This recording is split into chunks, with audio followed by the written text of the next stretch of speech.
Stimați prieteni ai emisiunii Green Report, stimați ecologiști și nu numai, emisiunea noastră continuă. Suntem pe acoperișul clădirii Siemens din București, împreună cu domnul director general Siemens România, domnul Adrian Băicuș.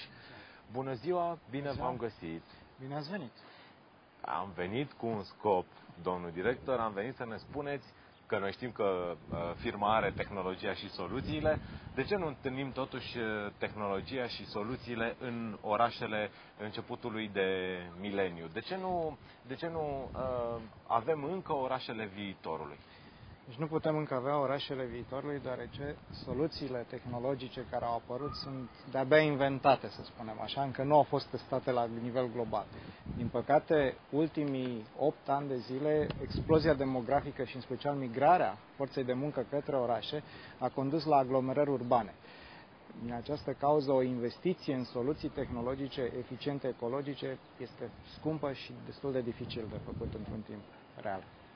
Care ar fi intervalul estimat pentru implementarea primelor soluții ecologice? Evident că despre asta vorbim. Pentru marile aglomerări urbane, vorbim de un orizont de timp de 15 ani, 15-20 de ani. Pentru orașe mai mici, acolo va fi mult mai simplu și deja există punctual în multe țări diverse abordări în implementarea investițiilor. Da, cum se va purifica aerul în 15 ani de acum încolo?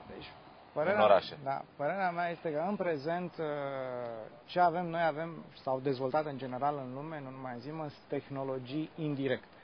Vorbim de managementul al traficului mult mai eficient, vorbim de noi moduri de transport rutier și feroviar mult mai eficient, dar din păcate nu există din punct de vedere al eficienței economice o tehnologie prin care aerul să fie purificat direct.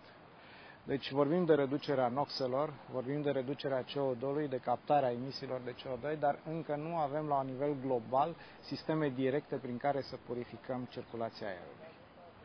Cu apa cum vom sta? Cu apa se stă mult mai bine, există deja tehnologii avansate, au fost testate și la nivel global. Sunt șanse chiar foarte mari ca să fie rezolvată această problemă a poluării apei. Din păcate, cererea de apă, atât la nivel global, cât în special în zonele aglomerate, este într-o creștere mult mai rapidă, astfel încât apa a devenit chiar o resursă din ce în ce mai scumpă. Da. Ce preconizați la nivelul transportului urban? Cum va arăta o metropolă adevărată 20 de ani de acum încolo? Ce se va dezvolta mai mult? Infrastructura sau transportul în comun? Pentru că până la urmă la asta ne gândim. Astea sunt opțiunile. Transportul în comun se va dezvolta, deoarece se vede în prezent problema legată de consumul de carburant și special faptul că carburantul devine o resursă din ce în ce mai scumpă, va obliga la noi soluții în viitor.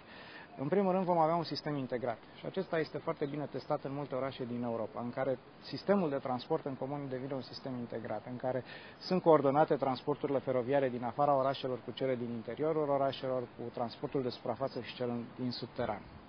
În al doilea rând, deja noi prevedem și există deja testate, de exemplu în Germania, ca o parte din transportul în comun să devină hibrid. Deocamdată nu am văzut așa numitele autobuze hibride. Există câteva proiecte pilot în Nuremberg cu autobuze hibride, de exemplu Siemens are acolo un proiect cu firma MAN, prin care se încearcă recuperarea energiei și reducerea cu 20-30% a consumului de energie. De asemenea, transportul pe șină, pe cale ferată, că e în subteran, că e deasupra, se va dezvolta și în viitor, mai ales prin faptul că noile mijloace de transport sunt mult mai comode și devin din ce în ce mai eficiente. Și noi ne dorim ca la următoarea filmare, sau nu, hai să nu zic că o să venim, să ne întoarcem la Siemens așa de târziu, dar eu totuși îmi doresc ca la următoarea filmare, sunt un idealist, evident, împrejurimile să arate puțin altfel și nu vorbesc neapărat de blocuri din spate. Eu sunt chiar foarte optimist, mai ales că dacă ne duceam acum câțiva ani, 5-7 ani, arăta chiar mai urât aici. Da. Ce drept. Vă mulțumesc foarte mult, domnule director general. Pentru ce, oricând sunteți binevenit la noi. Mulțumim. Okay. Dragi prieteni, Green Report continuă. Vă reamintesc că mai avem 2 ediții în care putem să schimbăm fața României. Cred.